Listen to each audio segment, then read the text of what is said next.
yang wajib, maka wajiblah kita tuntut. Ya, sebagaimana wajibnya sembahyang, maka wajib kita menuntut ilmu bab sembahyang.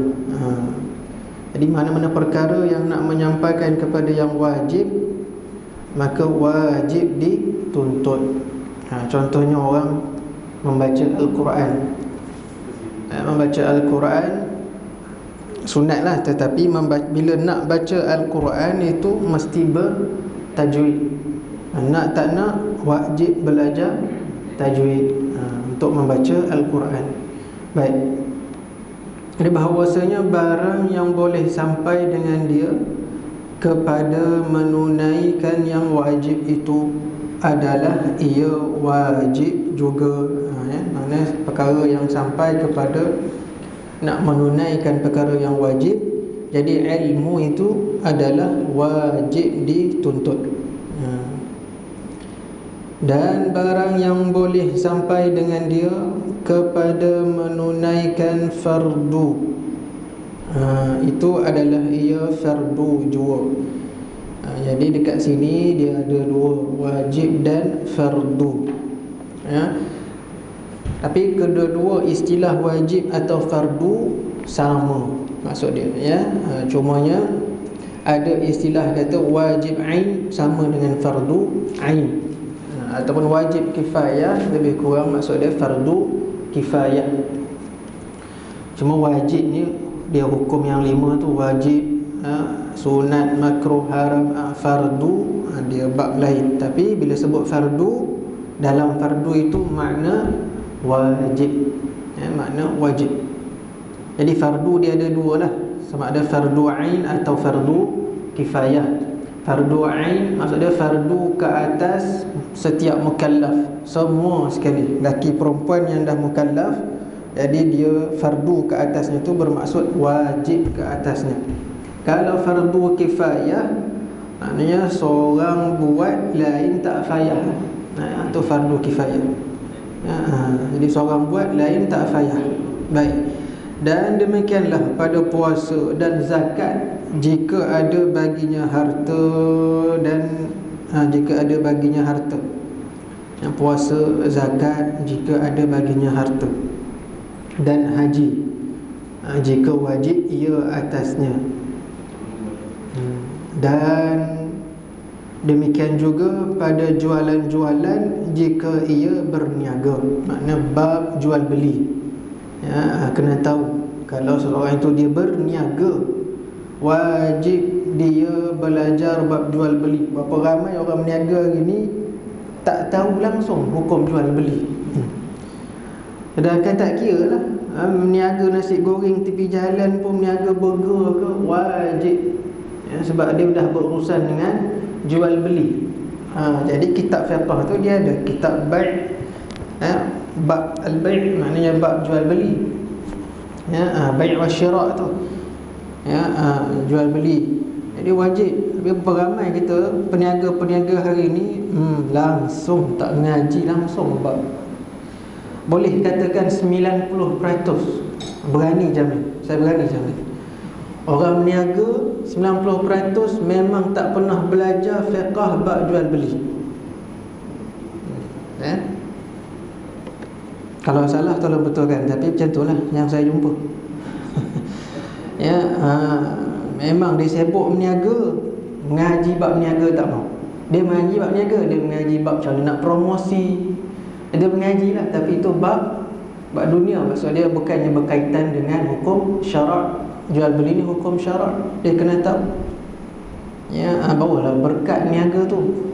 Yang lain tu lain lah, nak promosi macam mana, nak marketing ke apa ke, itu urusan bahagian bisnes yang situ. Tapi hukum syarak dalam perniagaan, berapa ramai yang tak tahu, kan? Dia rasa benda tu tak perlu. Itu perkara yang telah semakin hilang dalam ni. Padahal berniaga ni kita katakan, kalau kita boleh tengok berapa ramai berniaga, penuh orang berniaga, semua nak berniaga. berniaga luar ke, berniaga dalam rumah ke, tepi jalan ke, online ke, semua. Tapi bila bab hukum jual beli, kita tanya, tak tahu. Apa hukum niaga online? Boleh kot. Macam tu je lah. Jadi dia tak tahu macam mana hukum tu. Jadi kena pesan lah, kalau orang berniaga ni, sekurang-kurangnya carilah mana-mana ustaz. Kalau tak nak belajar satu kitab tu, belajar bab jual beli je. Dalam kitab fiqh tu dia banyak macam memadai lah. Kitab Matla'il Badrin, kalau orang Johor dia tahu kitab Matla'il Badrin. Orang Johor Matla'il Badrin ni jadikan silibus pelajaran sekolah rendah lagi dah mengaji Matla'il Badrin. Jadi siapa yang pernah sekolah di Johor dia tahu lah. Matla'il Badrin tu kira dah kemas dah lah. Maknanya cukup boleh tahan dah. Dalam tu kitab jual beli kira lengkap juga dalam Matla'il Badrin. Elok mengaji bab jual beli pun jadilah. Sekurang-kurangnya kita ada ilmu. Macam ya. Banyak online. Banyak online ni dia memang tak ada akad. Tapi dia ada dalam, kalau tengok dalam kitab Al-Imam As-Suyuti, apa nama kitab lupa dah. Dalam tu dia ada bicara tentang jual beli panjang lebar, macam mana dia panggil akad yang tidak ada lafaz yang soreh. Akad yang tak ada lafaz soreh, makna tak ada lafaz yang jelas daripada penjual dan pembeli. Jadi di situ dia panggil kinayah. Kinayah tu maksud dia apabila persetujuan antara yang menjual dan yang membeli tapi tanpa lafaz. Makna persetujuan tu bila orang tu letak barang dan orang yang nak membeli ni walaupun dia tak nampak barang itu, tapi dia bersetuju dengan harga tersebut dan buat bayaran secara online, maka itu dipanggil akad secara kinayah. Maknanya secara persetujuan antara penjual dan pembeli. Jadi dia boleh. Tapi sebaik-baiknya yang itu online lah. Itu tak apalah, itu ulama dah bahas dah. Jadi kalau boleh kita kembalikan balik cara pengamalan mazhab Syafi'i, yang mana hari ni dah nampaknya kurang dah. Sebabnya apa? Sebab banyak dinaikkan, dipromosikan dengan cara mazhab yang lain. Bukan salah, boleh. Macam kalau mazhab Syafi'i tu, kalau dulu orang dulu dia lafaz, kalau kita beli barang kat kedai, baik saya beli dengan harga tersebut, saya jual.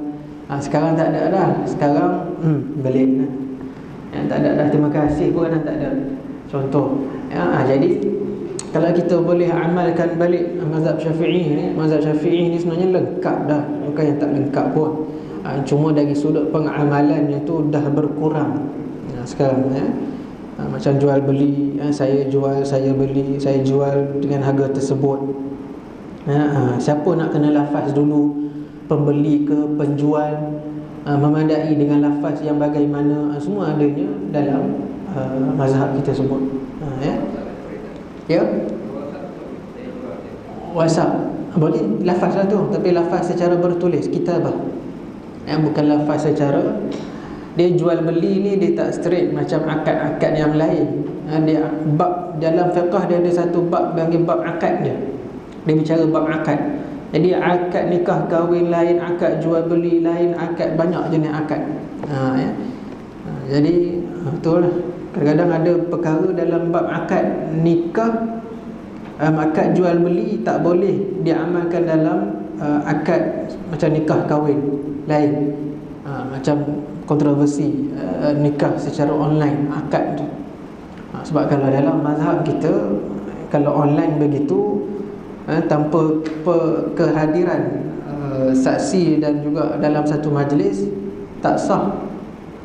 Tak sah. Mesti kena dalam satu majlis. Dalam satu majlis, wali saksinya satu majlis. Kalau tak begitu tak sah.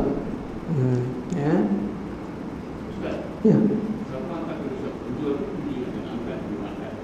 Akad,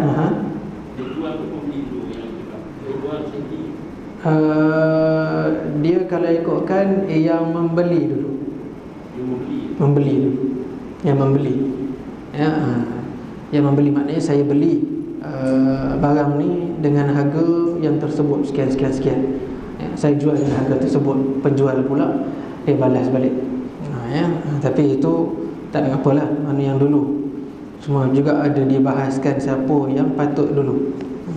Pembeli.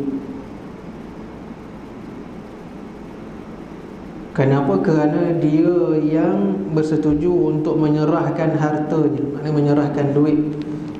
Dia bersetuju ambil barang itu dan menyerahkan duit itu. Jadi dia kena lafazkan dulu, saya beli barang ini sekian-sekian daripada tuan dengan harga sekian. Ya. Baik. Itu dalam bab fiqh lah. Sikit je kita sentuh.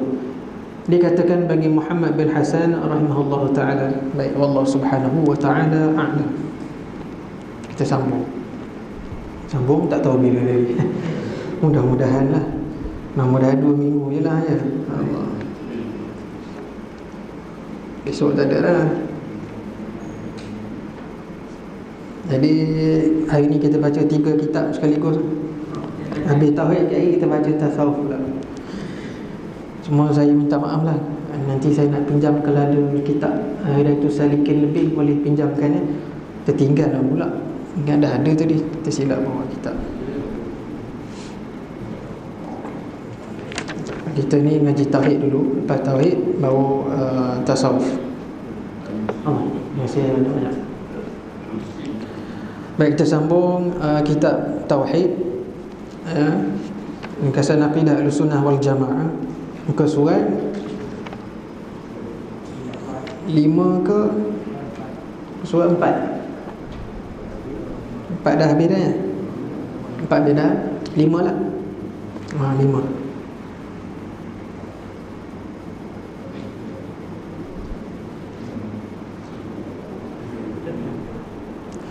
Bismillahirrahmanirrahim. Ahlussunnah wal Jamaah. Qala al-musannif rahimahullah wa nafa'na bi'ulumihi fid darin amin. Rasulullah sallallahu alaihi wasallam bersabda,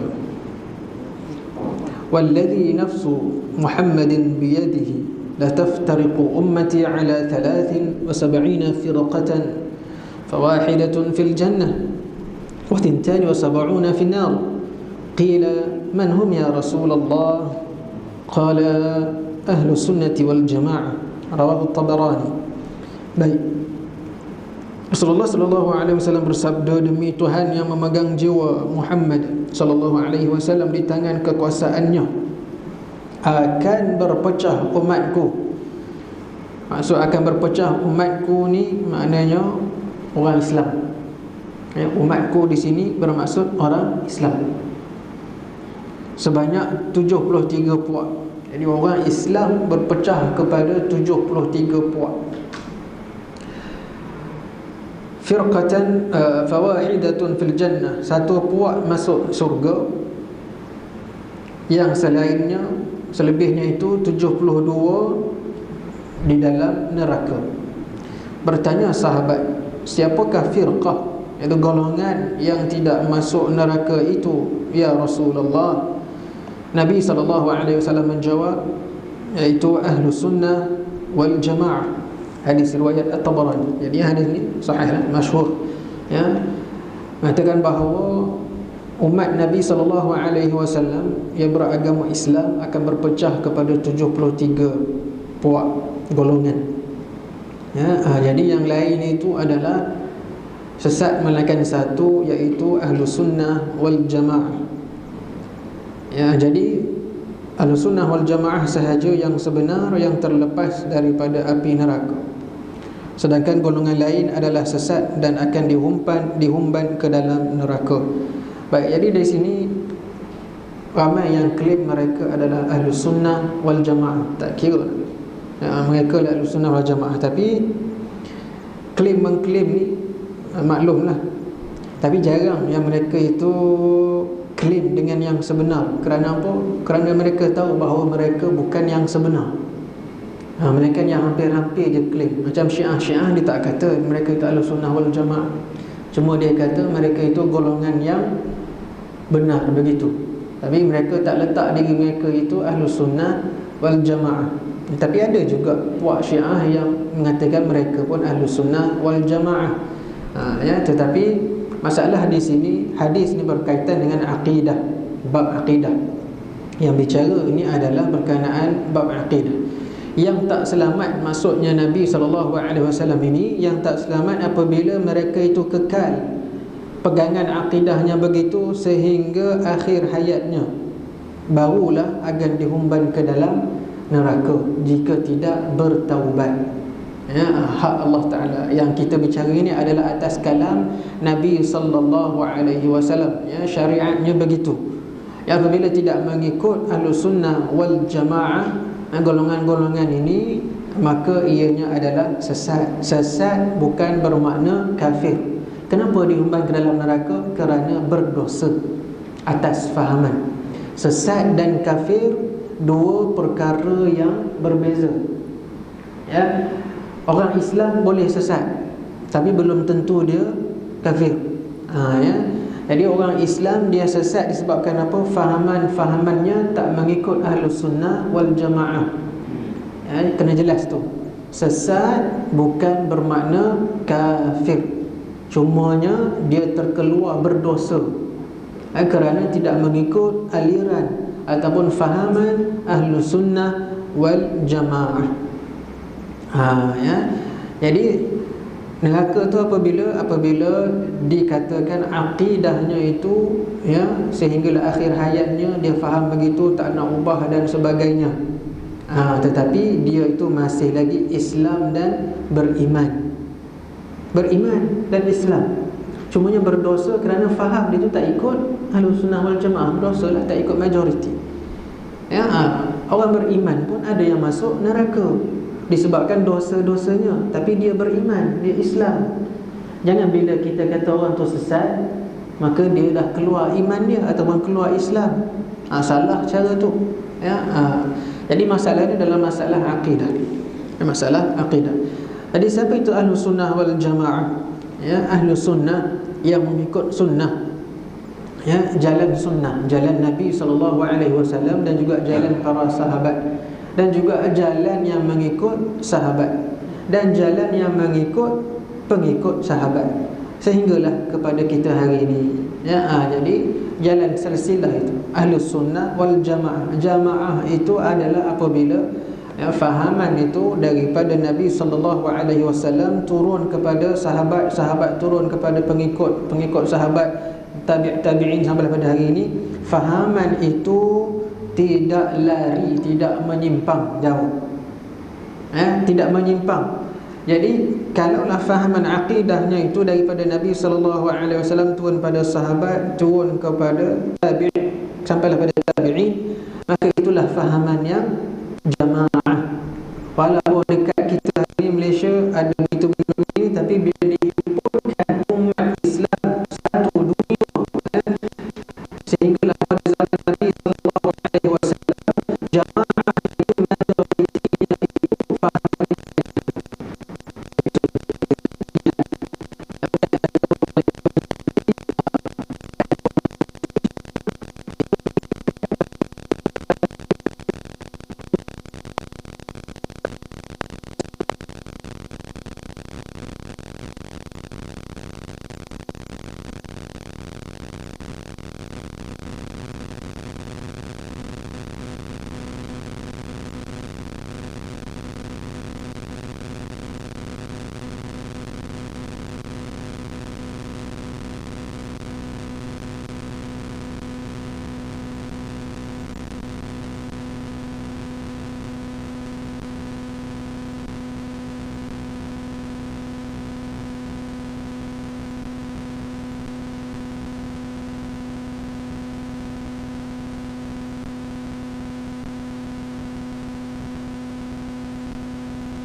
dinamakan orang yang berilmu.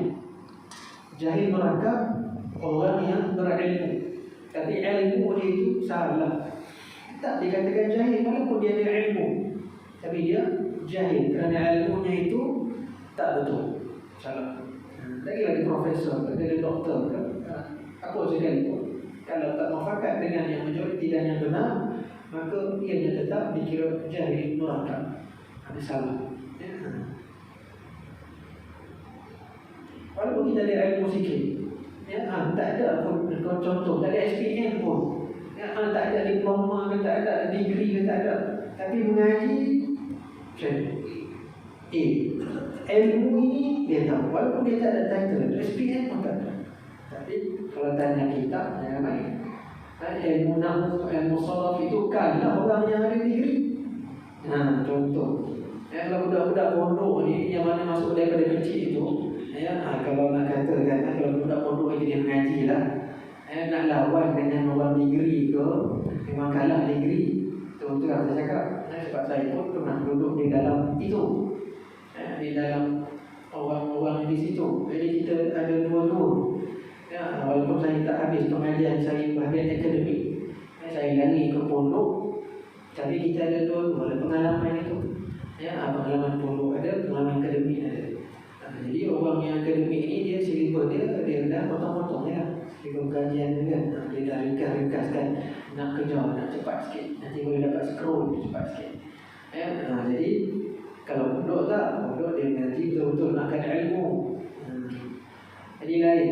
Walaupun tak ada title, tapi kita bukan pandang pada title. Cuma zaman sekarang ini, zaman akhir zaman, kadang-kadang kena ada daripada golongan-golongan yang pengajian aliran tradisional ni, kena ada juga. Terpaksa ambil juga kan. Ambil dah ada title sampai PhD pun. Bagus kalau ada kemampuan. Pada zaman ini keperluannya begitu. Kalau pengajian tradisional ni tidak ada yang sampai ke PhD, nanti puak-puak dia yang masuk dalam mainstream, susah kita nak ubah. Jadi mereka akan gunakan platform-platform yang ada. Jadi masyarakat-masyarakat yang terkial-kial ni, jadi mereka pun mencari-cari, jadi dapat banyak gelombang di situ. Jadi kita bertaruh dengan di situ, lagi makin susah. Tapi kalau ada kemampuan, sambung-sambunglah. Kalau dia nak sambung tu, nak bantu-bantulah sambung biar sampai dapat tak pun. Sebab orang pandang title tu. Kan? Baik. Ada soalan lain? Penyusun akidah Ahlussunnah wal Jamaah. Baik. Ya.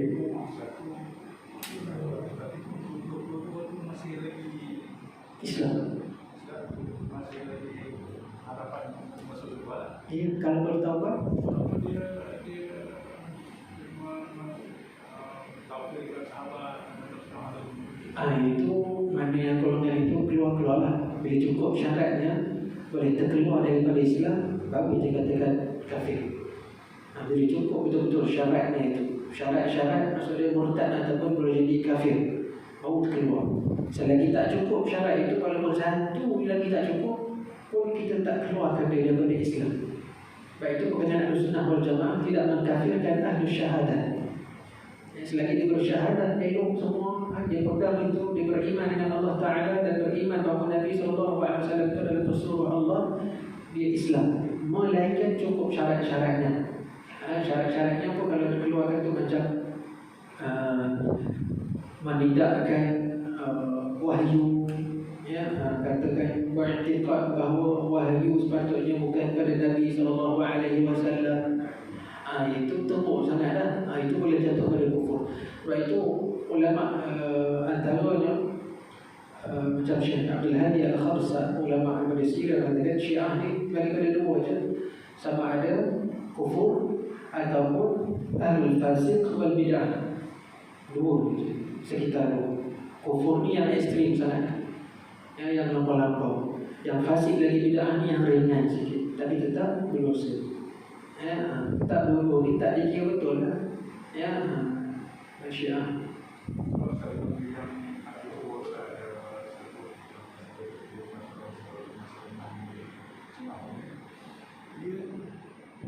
Dia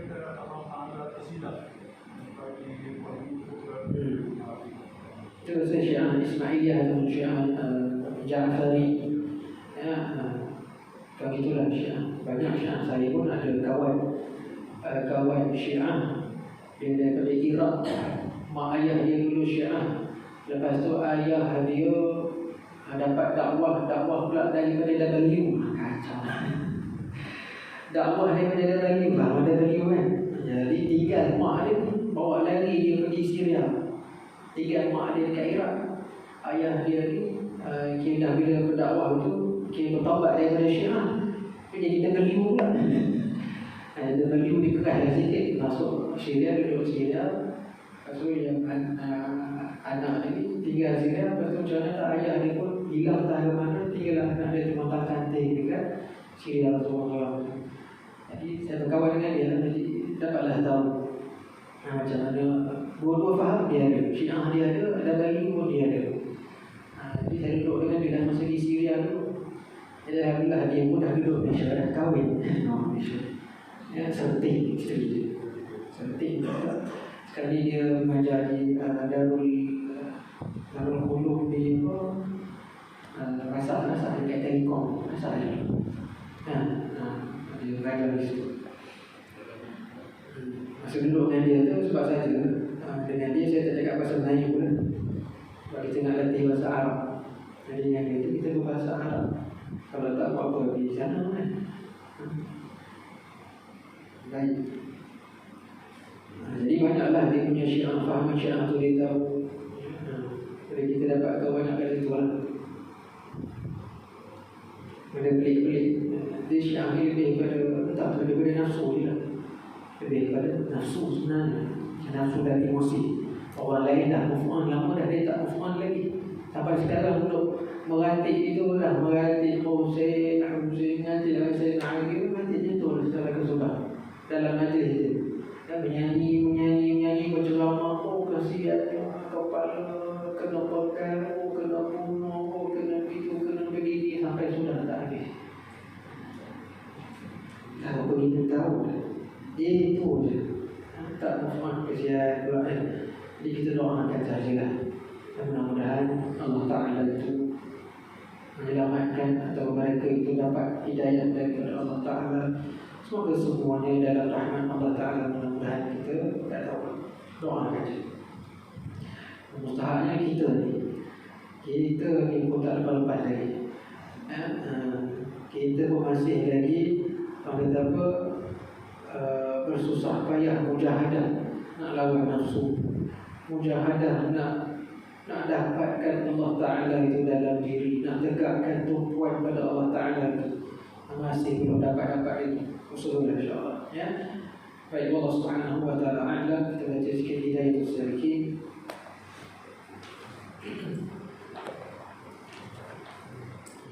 Ini lebih sikit lah maksud tak buat. Kita cuti lama nanti. Muka surat 5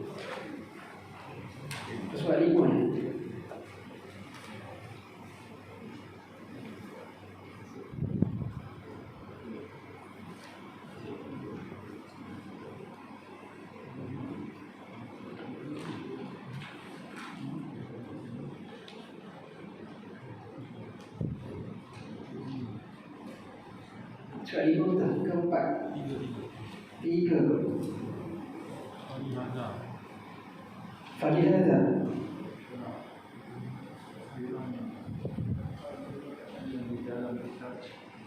dan di dalam kitab itu wafihi ilmu ya, dah dia itu falihada Pergan maka dari kerana inilah.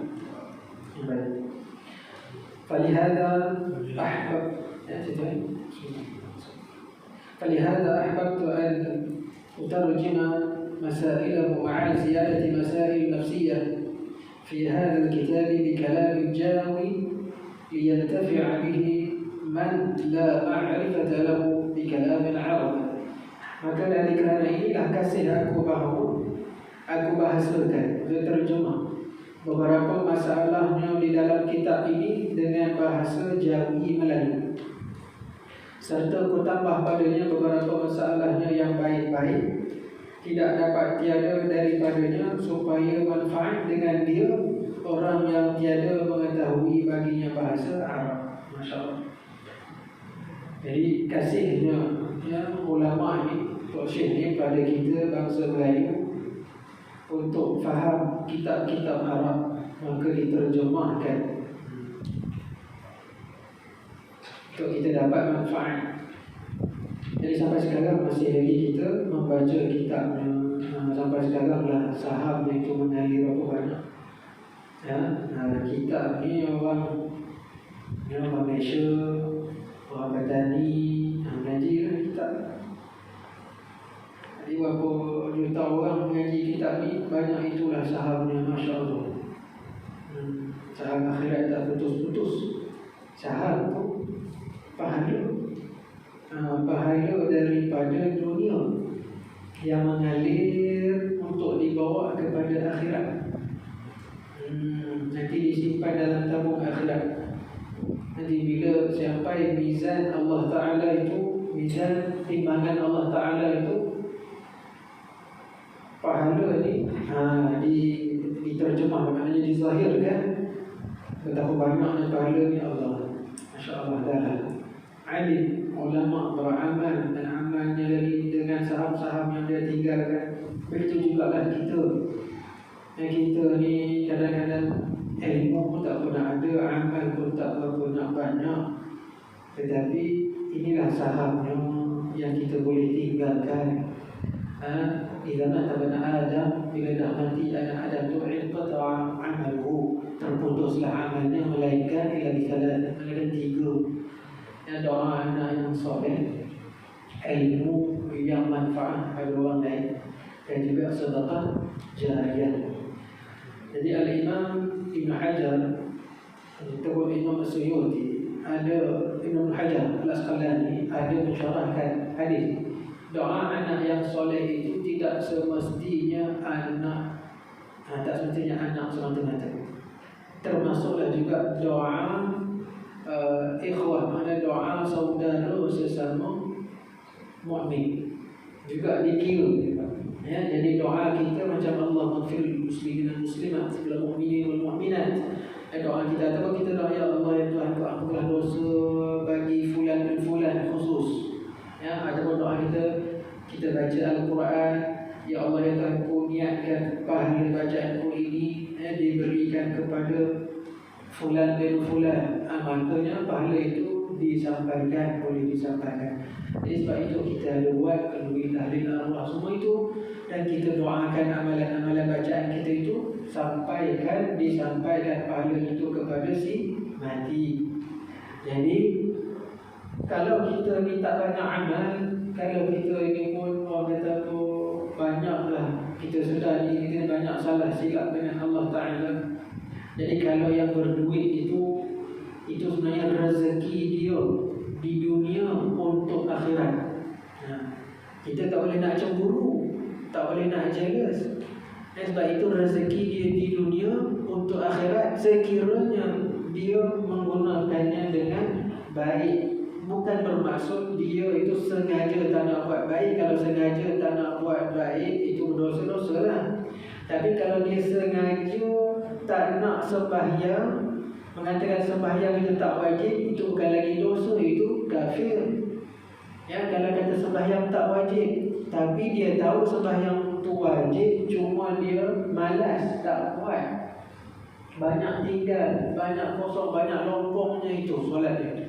Tetapi hujung-hujungnya itu dia tak sempat nak tunaikan, nak qada, nak ganti balik. Tapi dia ni jutawan, duit banyak, ataupun ialah berharta, dan dia gunakan harta dia itu buat saham untuk akhirat. Dia hujung-hujung dia ataupun dia sedar bahawa dia ni banyak salah silap, tak banyak amal, tak banyak pahala, dia upah ataupun dia buat saham-saham yang dia tinggalkan, maka saham-saham itulah yang akan memberatkan timbangan pahalanya. Jadi Allah Ta'ala itu akan timbang sebaik mungkin. Dosa tetap dosa. Yang perkara-perkara salah silap, maksiat yang dia buat, dosa-dosa di dunia, Allah timbangkan juga. Tetapi panjang masanya itu sampai hari akhirat, masih ada lagi sahamnya itu sampai mengalir. Ada dia buat macam-macam, dia sedekah ke, dia apa ke, doa anak-anak dia yang soleh ke, ataupun dia ada ilmu yang dia sampaikan, orang beramal dengan ilmunya yang baik, mengalir, yang baik itu mengalir, maka itulah dia pahala yang akan diletakkan atas timbangannya nanti. Lalu berat timbangan pahala, selamatlah dia itu daripada azab seksa Allah. Tapi tak ada juga golongan macam tu. Senanglah orang kaya, upah budak-budak tahfiz buat kedua tahajud arwah, dia nanti kau dapat pahala. Betul, memang betul. Janganlah cemburu. Ulama kata memang sampai. Hadis Nabi itu hadis yang sahih. Sedekah jariah sampai. Cuma berat tak berat tu nanti tak tahu. Tapi sepanjang itu mengalir, mudah-mudahan dapat memberatkan timbangan pahalanya. Dia banyak duit, tak apa, rezeki dia lah tu. Rezeki dia upah orang ataupun dia buat macam-macam lah. Sebelum dia meninggal dunia tu, dia wasiatkan ke, dia apa ke, itu mengalir. Jadi daripada sikit pahalanya sebelum dia meninggal, maka dah meninggal jadi banyak pula pahala. Itu dia. Jadi harta-harta yang Allah bagi itu sebenarnya rezeki untuk kita gunakan untuk akhirat. Beratkan pahala akhirat. Sebab kita kat dunia pun dah tak banyak mana contoh. Jadi kalau banyak, alhamdulillah, syukur. Baik. Wasamaituhu bihidayati salikin fi suluki maslakil muttaqin, dan aku namai akan dia dengan hidayah as-salikin, pada menyatakan perjalanan orang yang takut kepada Allah. Hidayah bagi orang yang berjalan dalam menjalani perjalanan orang yang takut kepada Allah. Itu maksudnya hidayah as-salikin, petunjuk untuk bagi orang yang berjalan di dalam perjalanannya, orang yang takut kepada Allah. Sikit lagi, kita beri sikit. Wallahu as'alu an yanfa'a bihi kama nafa'a bi aslihi, amin. Wala haula wala quwwata illa billahil 'aliyyil 'azim. Dan aku mohonkan Allah Ta'ala bahawa ia memberi manfaat dengan dia seperti manfaat dengan asalnya, amin. Dan tiada daripada menjauh daripada maksiat, mana la haula, mana tidak ada daya upaya daripada melakukan maksiat, wala quwwata, dan tiada upaya pada berbuat kebaikan ataupun kebaktian, illa billahil 'aliyyil 'azim, melainkan dengan kudrat Allah Ta'ala yang maha tinggi lagi maha besar. Mana la haula wala quwwata illa billahil 'aliyyil 'azim tu, ada ulama mensyarahkan menolak segala sesuatu yang darurat, la haula wala quwwata illa billahil 'aliyyil 'azim, menolak setiap apa jenis darurat, dengan membaca la haula wala quwwata illa billahil 'aliyyil 'azim. Baik, wa ratibatuhu 'ala muqaddimatin wa sab'atin abwabin wa khatimatin, dan aku aturkan kitab ini atas satu muqaddimah, ada satu muqaddimah dan 7 bab, dan satu khatimah. Khatimah itu penutup, penamat. Baik, Allah Subhanahu wa Ta'ala a'lam. Kita buka pada soalan. Jadi kita sampai 3.30 ke. Lepas ni macam mana kita punya kelas? Kelas online. Online macam mana nak buat tu? Masing-masing, ya. Dia kalau online jadi 2-3 cara lah. Ya, sama ada pakai MISR ataupun Google Meet, ataupun paling mudah pakai Facebook Live. Facebook Live dia tidak mengganggu sangat. Kadang-kadang yang Google Meet ni ada yang tak tutup speaker, muah-muah bising. Jadi senang Facebook Live lah. Facebook Live ni kalau nak tanya soalan tu dia boleh reply komen kat situ je, tulis je, dia boleh jawab.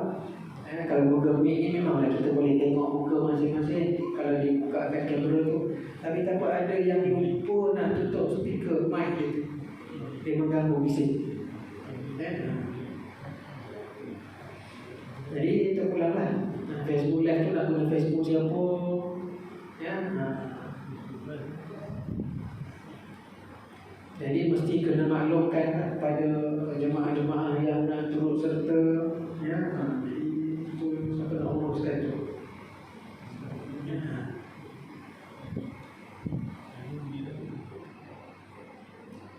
Masing-masing ada Facebook. Masing ada Facebook lah. Ya? Taman lain ada. Nanti bincang lah. Facebook lain yang boleh senang lupa. Ada soalan lain tak?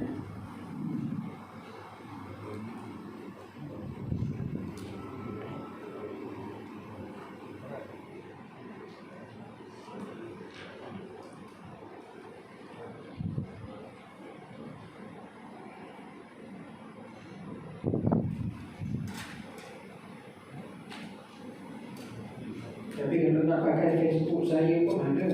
Facebook Pusat Pengajian. Pusat Pengajian Ilmu Turas Islam. Pusat Pengajian Ilmu Turas Islam. Pusat Pengajian Ilmu Turas Islam.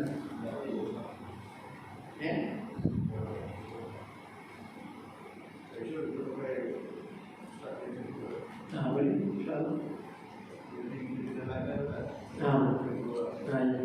Pusat Pengajian Ilmu Turas Islam kritis. Ya.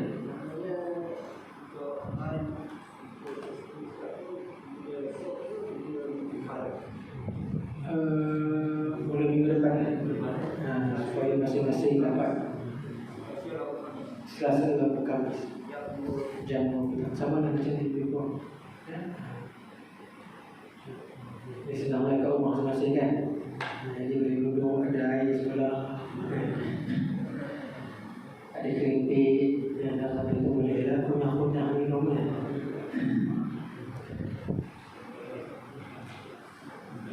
Ada soalan lain?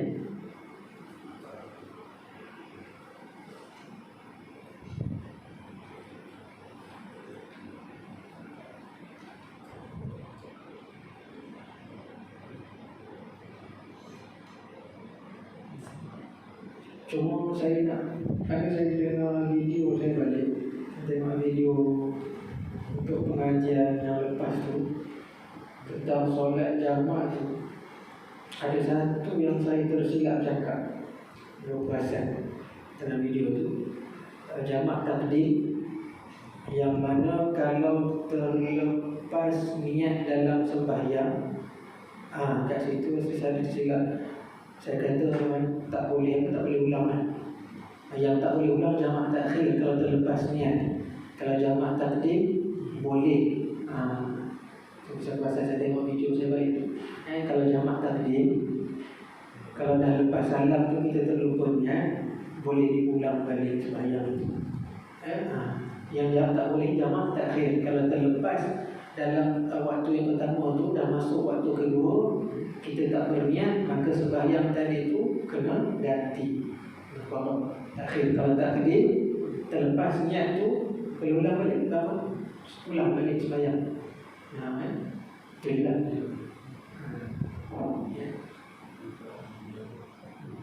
Dan ada soalan lain? Ada ya? Ya, jamak. Satu perjalanan. Perjalanan balik itu sebenarnya contoh kita ke Melaka,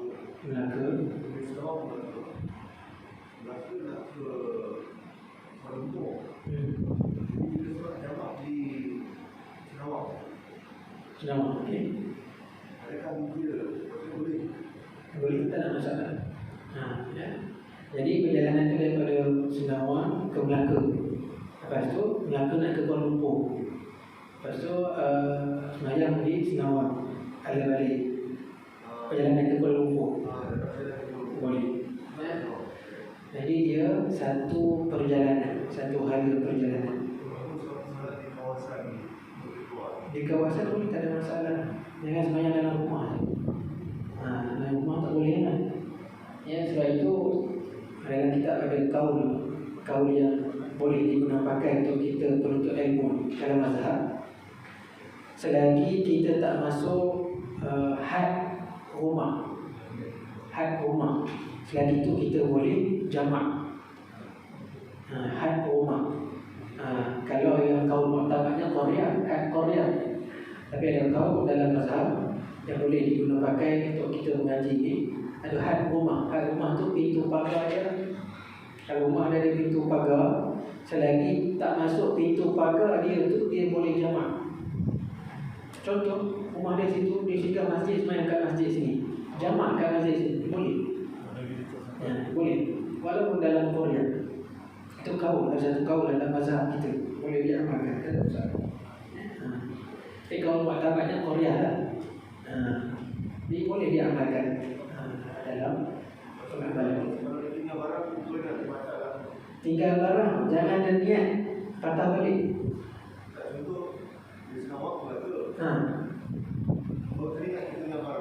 Tinggal barang, teringat je, jangan niat nak patah balik. Kalau teringat je, Allah tinggal barang, tak apalah, teruskan jalan.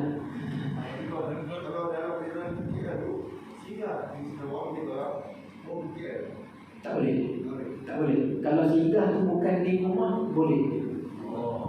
Jangan rumah. Syarat dia jangan rumah sendiri. Boleh. Itu boleh. Tak ada masalah. Syarat dia jangan masuk kawasan rumah. Boleh. Tak apa, kita berhenti sekejap dalam perjalanan. Dalam perjalanan. Dengan kita yang balik rumah terbatal lah. Terbatal keharusan jamaah kita. Jamaah besar. Ya, apa dia kita? Itulah jamaah ni. Ataupun dalam kitab Kashful Lisan, ada sebut dalam kitab Kashful Lisan, sekiranya perjalanan dia ada dua jalan, satu jalan pendek, satu jalan panjang. Jalan pendek tak cukup untuk kita jamak, bolehkan jamak. Tapi ada jalan panjang, tempat yang sama. Harus tak kita ambil jalan panjang untuk jamak? Harus. Boleh. Tidak ada masalah. Ya, jalan yang panjang tapi satu perjalanan. Ya, jangan pusing dalam Seremban Negeri Sembilan, tak jadi pula. Pusing coba kasi 60 kilo tak jadi.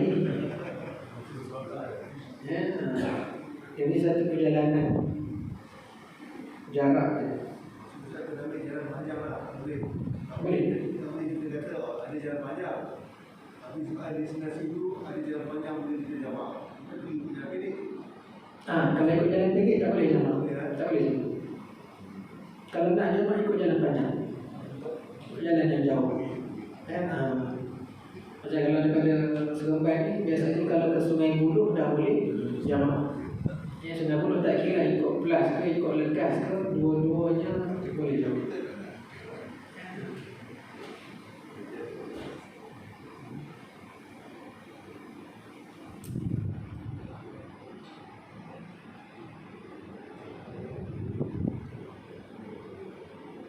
Kemudian kalau jamak satu lagi, perjalanan balik dikira. Maksudnya macam mana? Kita nak ke Tampik, tapi tak ada jamak lah. Ya, lepas tu kita nak balik, tapi kita nak singgah di, orang kata apa? Nak singgah di Melaka. Melaka tu dia jauh lah. Jauh maksudnya jauh sehingga kan Melaka Senawang boleh jamak. Ya, ada tempat yang boleh jamak yang jauh sikit lah. Nak turun Johor ke. Kita dari Tampik, jalanan balik nak balik ke Senawang balik, tapi kita nak singgah Johor dulu. Ya, nak singgah Johor dulu balik ke Seremban. Jadi dalam perjalanan tu ataupun setelah niat kita itu keluar daripada Tampik, boleh jamak atau tak boleh jamak?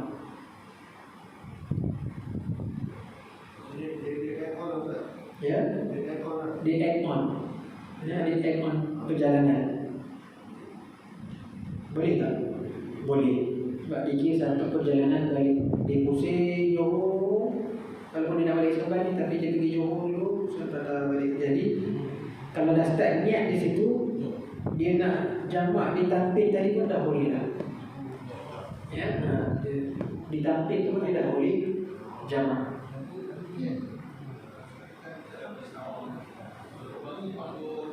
Sebab pernah kita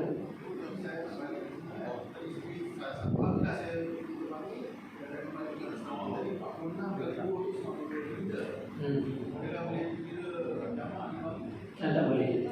Sebab dia kira satu hala. Satu hala pergi 46. Jadi satu hala pergi 46 tak cukup 90. Jadi tak boleh kan? Dia satu hala pergi, satu hala balik. Satu hala pergi tu cukup dah 90. Maknanya kalau nak katakan pergi balik mesti 180. Pergi balik mesti 180. Kalau 46 tu 90 tak cukup kan? Pergi balik dia tu. Kalau kita sampai ke satu pasal, kita cek kita punya distance baru 75 kan? 75. Maksudnya sampai ke niat nak cek jarak kan? Kita cek 75. So, boleh ke kita apa? Kita gerak lagi 10 untuk layak dengan jamak? Gerak lagi 10 untuk dapatkan jamak? Tak boleh. Tak boleh. Ya, kerana destinasi itu dia menipu dalam destinasi. Ya, sebab itu kadang-kadang kalau saya sendiri pun nak beramal, nak pergi satu tempat tu lagi dekat ke. Contoh kita nak pergi contoh bahagian tengah Kuala Lumpur. Tengah Kuala Lumpur kata pun tak cukup nak jamak. Tapi ada kawan di Sungai Buloh. Dia ingat nak jumpa kawan kat Sungai Buloh. Pasang niat siap-siap di Sungai Buloh. Kalau nak jumpa lah, betul lah, nak jumpa. Dalam perjalanan kita dah jamak.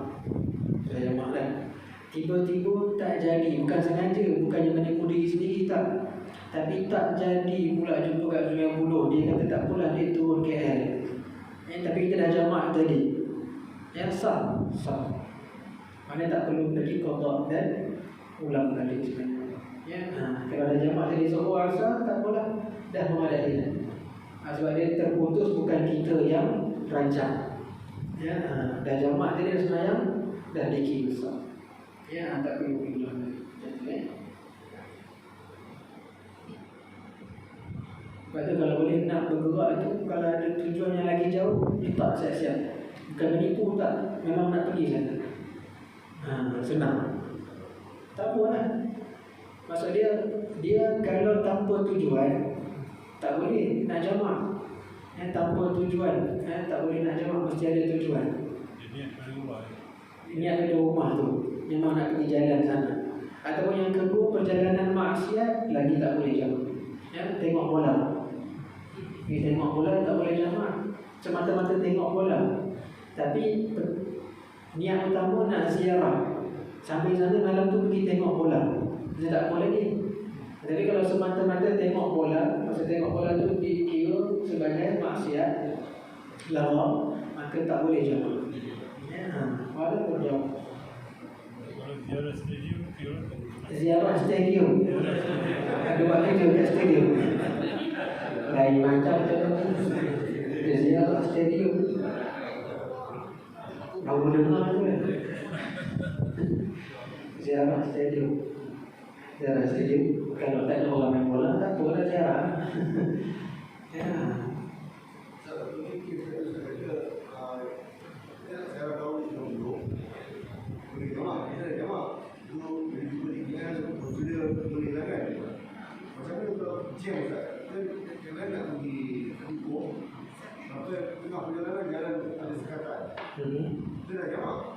Dah jamak.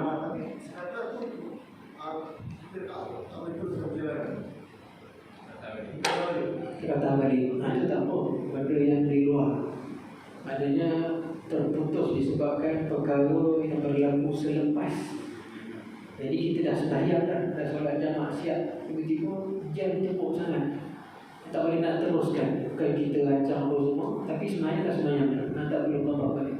Kira rezeki tadi apa? Kalau pun tak cukup. Sebab perjalanan asal kita tu memang nak pergi ke tempat tujuan 90 kilo lebih. Ya. Tiba-tiba di tengah perjalanan 30 kilo dah stop. Ada perkara, tapi dah semayang dah tadi. Sampai 30-40 kilo dia tak boleh nak teruskan. Patah balik tak apa. Sebab dah semayang, jadi semayangnya 3 kilo. Ya. Tak perlu berhenti balik. PKP tak boleh lah. Ya. Marhalah. Saya tulis contoh 80 Oh, saya betul. Memang disebut dalam kitab-kitab itu, tapi yang terbaiknya 90. Kalau kiraan yang diterima pakai, yang majoritinya ambil kiraan 90. Ya, kiraan 90.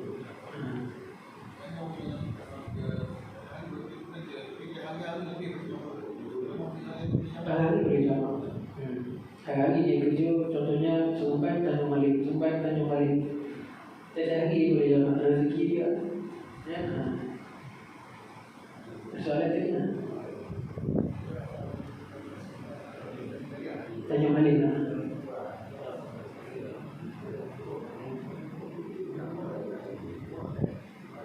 Tak boleh.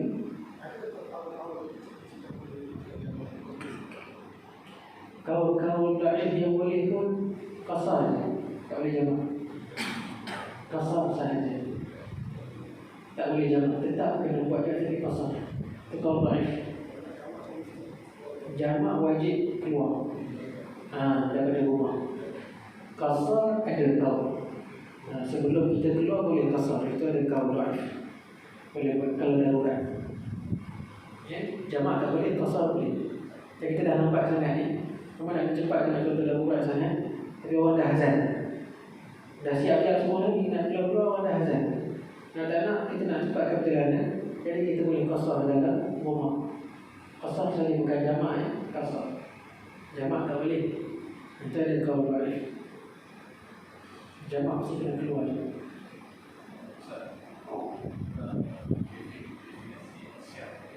Maksiatnya.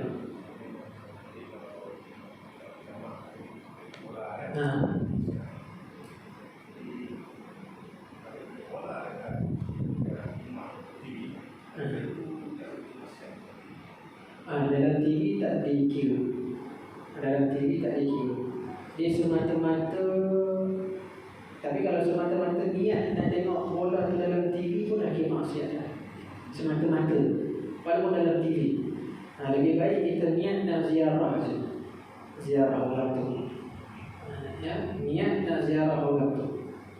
Tapi kalau dia buka TV ada bola, kita join sekali lah. Contoh tak apa, ada masalah. Ya. Tak, ini tak dia pergi Kedah semata-mata nak tengok TV dengan kawan dia tengok bola. Kacau juga. Macam kat rumah tak ada TV ke?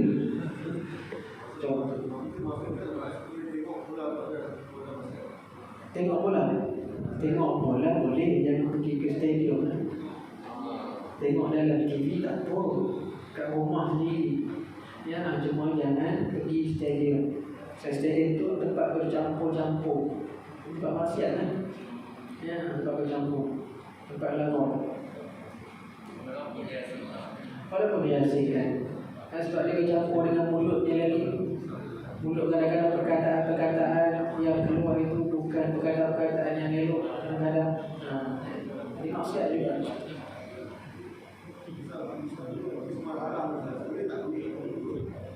Ambil 82. Kalau secara jujurnya saya tak menggalakkan.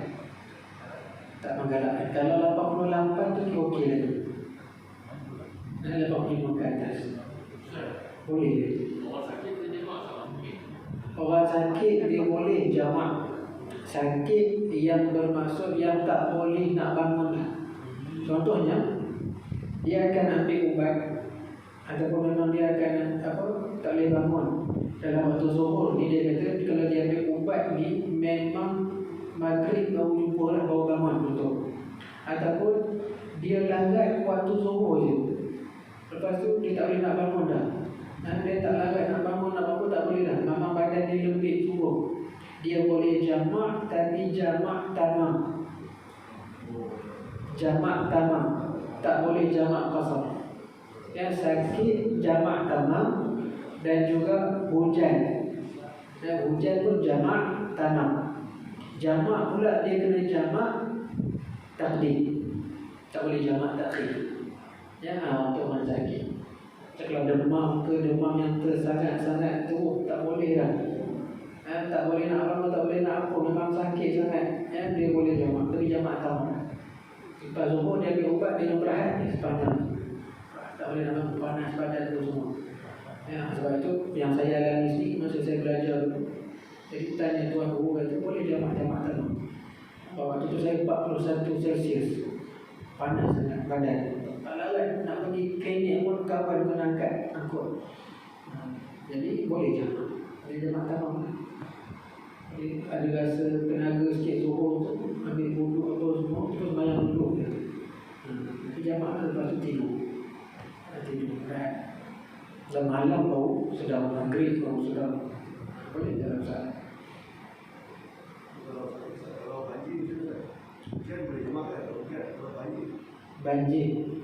Kalau banjir nak sembahyang kat mana tu? Dalam air. Selepas banjir. Selepas banjir tak dikira katakan boleh jamak. Tak.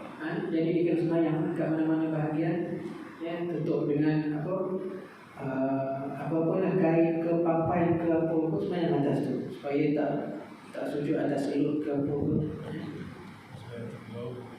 Atas perahu. Atas perahu boleh. Atas perahu kalau banjir, sembahyang atas perahu boleh. Ada soalan lain? Kita besok tak jumpa dah.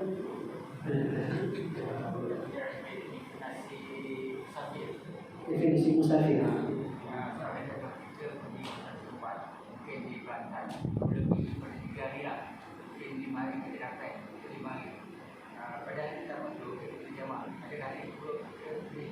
Baik. Okay, musafir macam mana yang boleh jamak berapa hari? Tak boleh masa sikit ni. Makanan semua kan?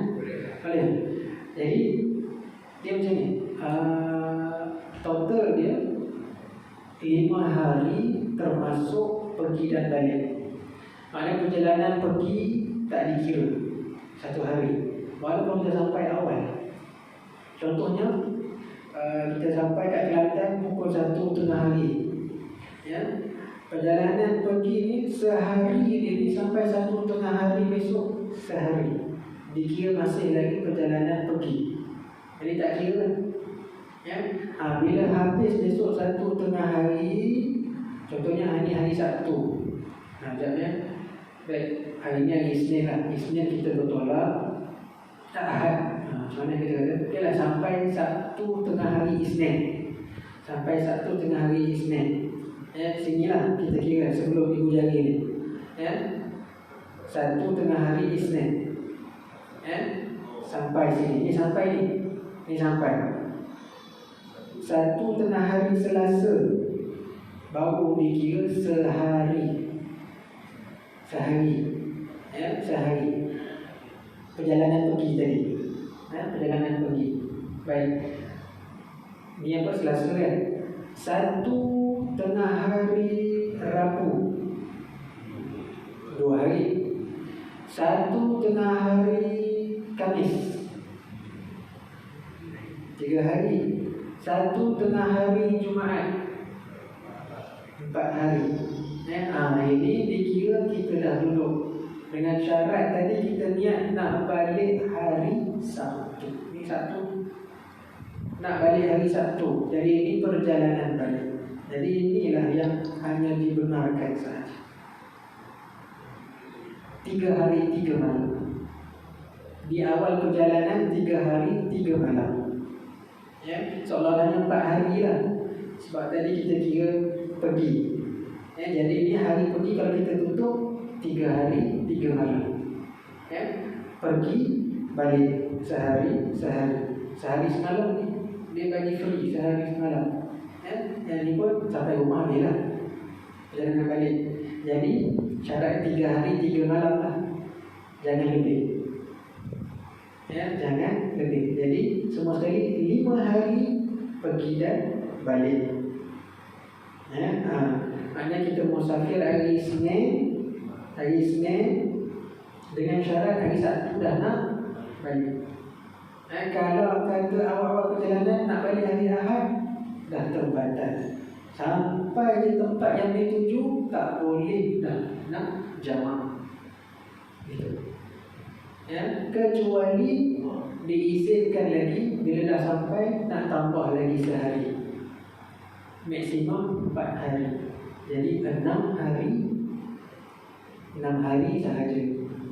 Kita tambah sewaktu sampai sana, bukan di awal perjalanan. Waktu sampai sana rasa tak cukup 3 hari, tambah sehari lagi lah. Tambah sehari lagi dibenarkan 4 hari 4 malam. Jadi semua total 6 hari pergi dan balik. Faham?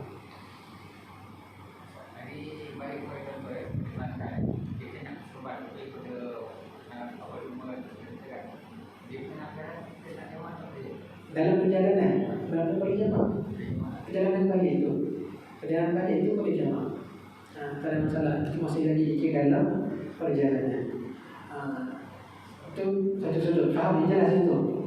Kalau orang yang bekerja tanpa tahu limit kerja dia bila siap, kerja tanpa tahu limit dia, berjalan 2 hari siap, tapi tiba-tiba tak siap juga, urusan tak selesai 3, esok hari ketiga tak selesai juga, 4 hari tak selesai juga, 5, 6, 7, maksimum 18 hari. Berlalu 18 malam boleh jamak. Dia tak tahu, dia tak tahu urusan dia selesai dia. Bila dah sampai 18 hari, cukup genap 18 hari malam, hari ke-19 kena sembahyang biasa. Jelas tak? Dia kalau urusan tak selesai. Nah,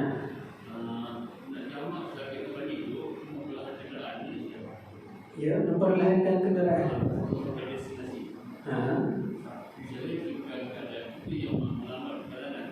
Boleh, tak ada masalah.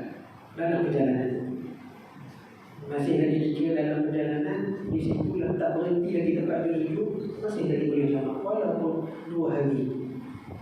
Bawa kereta daripada Kelantan ke Subang 2 hari, tak apa, dibolehkan.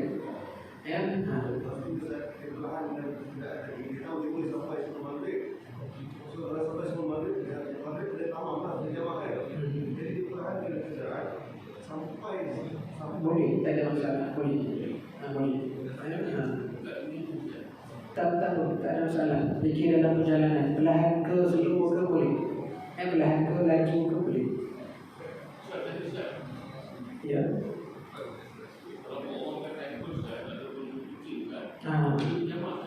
Orang sampai kucing boleh. Dia kena get ready. Sebelum dia nak sembahyang tu, dia buang siap-siap. Kemudian dia kena letak kapas, pakai kapas, pakai pampers ke. Sebab tu dia masalah sesi bau ni memang dia tak boleh nak tahan dia punya kencing dia. Jadi sebelum dia nak sembahyang tu, betul-betul sebelum, dia kena buang air, ambil wudu, pakai pampers, sembahyang dah. Boleh. Sama je. Macam biasa. Jamak qasar kan boleh. Kena qasar boleh. Tidak masalah.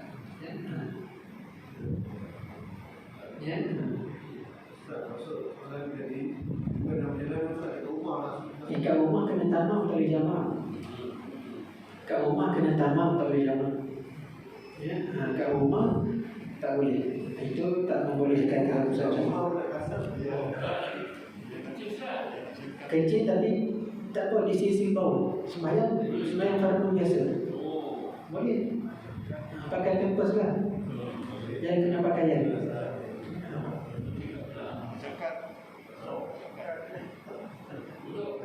Baik, jadi insyaAllah kita jumpa video lagi tak tahu lah. Ya, takut dia tak tambah lagi lah. PKPB. Ya, jadi Allah Subhanahu Wa Taala a'lam. Bismillahirrahmanirrahim. Alhamdulillah Rabbil Alamin. Wassalatu wassalamu ala asyrafil anbiya'i wal mursalin wa ala alihi wa sahbihi ajma'in. اللهم افتح علينا فتح العارفين وحفظ المرسلين سبحان الله العظيم سبحان الله وبحمده نستغفرك ونتوب اليك صلى الله على خير خلقه سيدنا مولانا محمد النبي وعلى اله وصحبه اجمعين الفاتحه.